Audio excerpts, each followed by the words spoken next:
Hello and welcome to Sophie & Co. I'm Sophie Shevardnadze. Paul Hellyer served as the Canadian Minister of Defense in the 1960s, shaping the country's armed forces for years to come. It was only in his retirement that he says he made a life-changing discovery. He became the first cabinet-level politician from a G8 country to publicly state that there is extraterrestrial life present on Earth. Is this an elaborate fantasy? Are aliens science fiction? Or is there something to claims of their existence? Extraterrestrial life. For ages, humanity has wondered, is there anything else in the cold darkness of space? Skeptics say there is no proof, but there have always been those who dared to dream. And some even claim to have seen things with their own eyes. Do aliens exist? Are they already here? Do they pose a threat or a chance for salvation? Honorable Paul Hellyer, former Minister of Defense of Canada, and he believes that life forms from space exist and are present on Earth. It's great to have you with us on our show. Why do you say that UFOs are as real as the airplanes flying over our heads? Well, because I know that they are. They've been, as a matter of fact, they've been visiting our planet for thousands of years. And one of the cases that would interest you most, if you give me 2 or 3 minutes to answer, is during the Cold War, 1961, there were about 50 UFOs in formation flying south from Russia to across Europe. And the Supreme Allied Commander was very concerned and about ready to press the panic button when they turned around and went back over the North Pole. So they decided to do an investigation. And they investigated for 3 years, and they decided that with absolute certainty that 4 different species at least, had been visiting this planet for thousands of years. So that's, we have a long history of UFOs, and of course there's been a lot more activity in the last few decades since we invented the atomic bomb. And they're very concerned about that and the fact that we might use it again. And because the whole cosmos is a unity, and it affects not just us, but other people in the cosmos, they're very much afraid that we might be stupid enough to start using atomic weapons again, and this would be very bad for us and for them as well. So no serious scientist has ever publicly confirmed evidence of an encounter with extraterrestrials. Why would scientists not confirm the facts if they exist? I'm afraid they must go out of their way not to find out. Because if they did, you know, even 10% of the amount of research I've done in the last 8 years, they would be as convinced as I am. I mean, they could do it even faster. Might take them a little longer when they didn't have a military background. But there are so many wonderful books that tell these stories, and they've been authenticated. The sightings have been authenticated by more than one witness and also by radar. And they have landed in various places around the world, including Russia. There's a famous case there. I can't remember the name of the place, but it was widely reported at the time. A man wrote a book about it, and then the French bought the book rights so that it wouldn't be circulated around. There's just so much evidence. If anybody will take the time off to do a little bit of research and study. But people just are, you know, some people are interested and will take the time, and the others just say, oh, you know, it's just fantasy. Mm-hmm. But since I've been public on this subject, I get, probably 3 or 4 emails a week from all over the world from people who have actually witnessed sightings. And some of them who have actually been on the ships, and some of them who have actually been transported to another planet. And so this information is not, you know, it is top secret in a way that the governments aren't talking about it. But if you listen to the whistleblowers and the people who have worked in the industry and who know what is going on, there is just a lot of information out there and it doesn't take very long to get your hands on it. But see, the problem is that some people who report UFO sightings and alien abductions have been shown to make things up to make things up to be famous, to make money, or just for a prank. How do we tell fiction from a fact? Well, you have to spend a lot of time trying to find. We used to say separating the wheat from the chaff, and it takes a lot of effort. When I was minister, I got sighting reports, and when we checked them out, about 80%, about 8 out of 10, were not real. There were sights of Venus or plasma or, you know, a dozen other things, but there were 15 or 20% for which there was no explanation, and they were the genuine unidentified flying objects. These things go way back. One of the conferences I went to was in Las Vegas, was promoted by a chap who had written a book about crashes. And there were dozens and dozens and dozens of them, and many of them very, very well authenticated, so that it would be impossible to read all of that evidence and not to come to the conclusion that these vehicles were real. Have you ever had your own encounter with aliens? Not an encounter with aliens, no. I have seen a UFO about 120 miles north of Toronto over Lake Muskoka, where I have a cottage. And 2 years ago, last Canadian Thanksgiving, which is October, my wife decided she wanted to go out and look at the stars. So I'm not much of a night man, but I put on my cap and went out with her. And she looked into the eastern sky and said, "There's a star." And I turned around the other way and I said, "Oh, there's a much brighter one over here." And she looked and it was. And we watched it until our necks almost broke for about 20 minutes. And it was definitely a UFO, because it could change position in the sky by 3 or 4 degrees in 3 or 4 seconds. And I checked out, there were no satellites that could do that. The space station wasn't going by, and it isn't able to move that fast anyway. And there was no other explanation except that it was the real thing.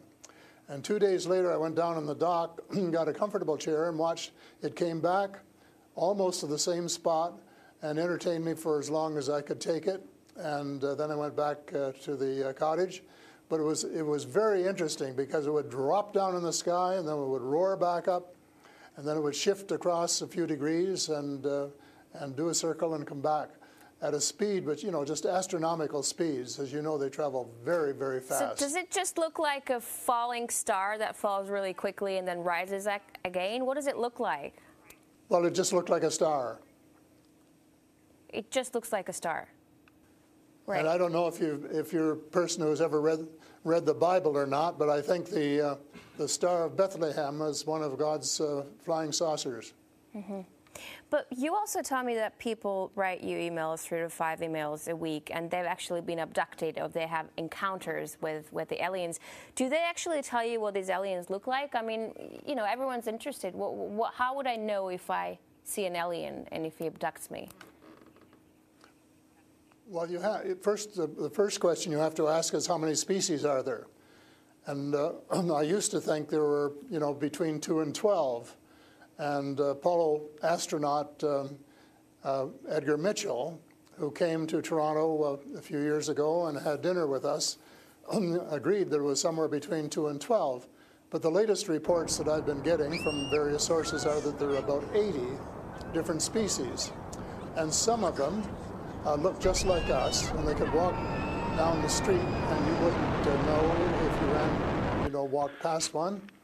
And they're what we call the Nordic blondes, and also the tall whites, who were actually working with the United States Air Force in Nevada. They're able to get away with that. They had a couple of their ladies dressed as nuns went into Las Vegas to shop, and they weren't detected. And I have a friend who saw one of the men walking along the street, and somebody who would recognize that they were different, and he did. So there are those kind, and then there are the short grays, as they're called, And they're the ones that you see in most of the cartoons. They're have very, very slim arms and legs, and they're very short, just a little over 5 feet. And they have a great big torso and a great big head and great big brown eyes.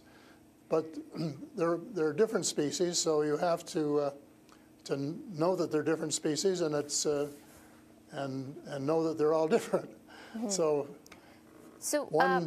if you saw the short gray, you'd certainly know that there was something up that you'd never seen before. But if you saw one of the Nordic blondes, well, you'd probably say, "Oh, I wonder if she's from Denmark or somewhere," So this species that you're describing, are they all different in terms of nice and mean? Are some of them nice and benevolent? Are others nasty? Or how are they? Are they good to people on Earth, or are they here to harm them? Well, it's a difficult question to answer because they have different agendas. And maybe all of us on Earth should have the same agenda, but you couldn't say maybe that Russia and China and the United States all had the same agenda at every turn, because they don't. And I would say that nearly all are benign, they're benevolent, they want to help us. There may be one or two species which do not. And that's one of the things I'm investigating at the moment, is to see who they are and what they're up to and what their agendas really are. All right, we're talking to Paul Hellyer, former Canadian Minister of Defense, who says extraterrestrial life forms exist and are present on Earth. We'll talk more about what they are and why they're here after a short break. Stay with us.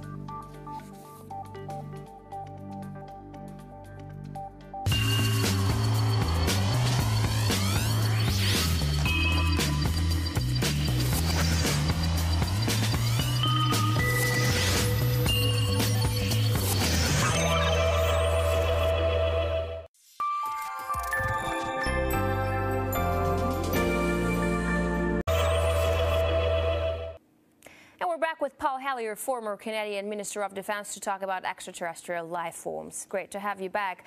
So these extraterrestrial creatures, where did they come from and how did they get here to Earth? They come from various places. For a long while, I only knew about ones who came from different star systems. The Pleiades and Reta Reticula and several other star systems, but in the last few months, I have met people who have made me aware of that there are some in our star system, and that there are actually extraterrestrials who live on a planet called Andromeda, which is one of the moons of Saturn, and that there are others on Venus and some on Mars, and that they may be interacting between themselves. I suspect that they are, because there is what is called a federation of these people, and they have rules. For example, one of the rules is that they don't interfere in our affairs unless they're invited to. And that's one of the reasons probably that we haven't seen more of them until very recently. And so but what do you mean? There are a lot of people who want to interact with them. There are a lot of people who actually want to see them and know who they are. What, they need a special invitation to interact with us? What does it mean?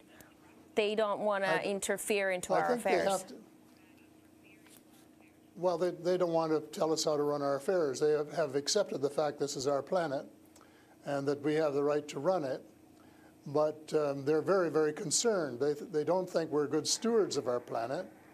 We're not. We're clear-cutting our forests, and we're polluting our rivers and our lakes, and we're dumping sewage in the oceans, and we're doing all sorts of things which are not what good stewards of their homes should be doing, and they don't like that, and they've made it very clear. And as a matter of fact, they have given us a warning. How? And this has come from more than one source. How have they made it clear? What have they done? They have talked to people. One of the chaps I talked to about a month ago was interacting with them in 1974, he and his brother in Peru, and they were taken to Andromeda, teleported, and they were told what the people there think, and that we're really wrecking our planet, and in fact that something dreadful is going to happen to it if we don't smarten up and change our ways.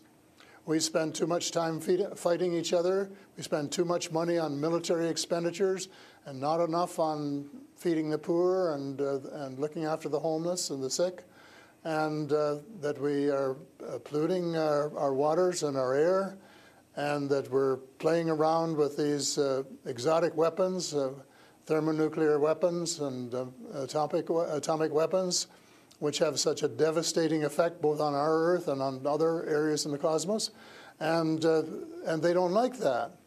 And that's the reason they would like to work with us to teach us better ways, but only, I think, with our consent. And they work through individuals, and they try and pick out individuals who won't be frightened to death of them, because they can give you quite a fright. One of the cases I'm familiar with was the tall whites in Nevada, where the United States Airmen working with them, were just frightened to death of them. And one, Charles Hall, rescued the daughter of one of the high-up people in the tall whites, and as a result became very good friends with the mother. And as soon as they could trust each other, they had a wonderful relationship. And he wrote a book about it. It's called Millennial Hospitality. Millennial Hospitality. And it tells you how you go through these stages of being scared out of your wits.